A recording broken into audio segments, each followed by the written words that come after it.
जी, अगर आप देखेंगे आज आरबीआई का जो अनाउंसमेंट आया है, उसमें 3 या 4 चीज़ें हैं जो कि मैं बिल्कुल पॉइंट आउट करना चाहती हूँ। एक तो हमारा रेपो रेट जो है 6% से 5.5% पे काट दिया गया है और ये जो 0.5% की गिरावट आई है, एक्चुअली मार्केट ये एक्सपेक्ट नहीं कर रही थी। मार्केट का एक्सपेक्टेशन था कि 6 से 5.75 हो जाएगा, लेकिन आरबीआई ने तो बोनांजा आज दे ही दिया है।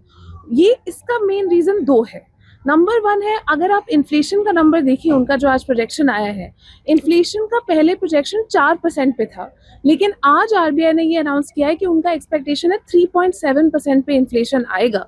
अब उससे बेसिकली ये हमारे को फ़ायदा होता है कि हमारा इन्फ्लेशन थोड़ा स्लो डाउन हो रहा है और इसकी वजह से कंज्यूमर सेंटिमेंट भी और ज़्यादा बेटर होगा और हमारा जो रेट कट हुआ है उससे तो हमारी ईएमआई गिरेगी ही।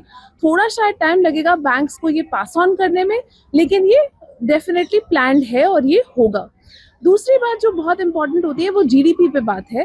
जीडीपी का आज प्रोजेक्शन जो आरबीआई ने दिया है 6.5% पे दिया है। ये एक्चुअली आईएमएफ के प्रोजेक्शन से भी ज़्यादा हायर है। तो यानी कि आरबीआई का ये मानना है कि इंडिया का ग्रोथ रेट अगले साल में 6.5% पे आएगा और ये डिस्पाइट ग्लोबल हेडविंड्स, ट्रेड के इश्यूज जो हो रहे हैं, वॉर लाइक सिचुएशंस जो हो रही हैं, उस सब के डिस्पाइट हमारा 6.5% पे प्रोजेक्शन आया है। तो मुझे ये लगता है कि अभी consumer sentiment all time high पे होना चाहिए क्योंकि अब हमें ये बोनांजा भी मिल गया है रेट कट का।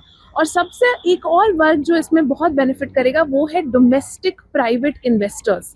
बहुत टाइम से आरबीआई ये ट्राई कर रहे हैं और गवर्नमेंट ऑफ इंडिया भी ट्राई कर रही है कि जो हमारी प्राइवेट इन्वेस्टमेंट है वो ज़्यादा आगे बढ़े, वो ज़्यादा फास्ट हो जाए। तो मुझे लगता है कि इस अनाउंसमेंट के बाद उसमें भी एक स्पीड अप होना चाहिए। जो ये कटौती की गई है, इसमें मिडिल क्लास वालों को कितना फायदा होने वाला है इसमें? जी, मुझे ये लगता है कि मिडिल क्लास के लिए थोड़ा फ़ायदा है, लेकिन उतना नहीं जितना डोमेस्टिक इन्वेस्टर्स और कॉर्पोरेट्स के लिए फ़ायदा है। क्योंकि अगर आप ये देखें, मिडिल क्लास के लिए मेन फ़ायदा ईएमआई के थ्रू आएगा।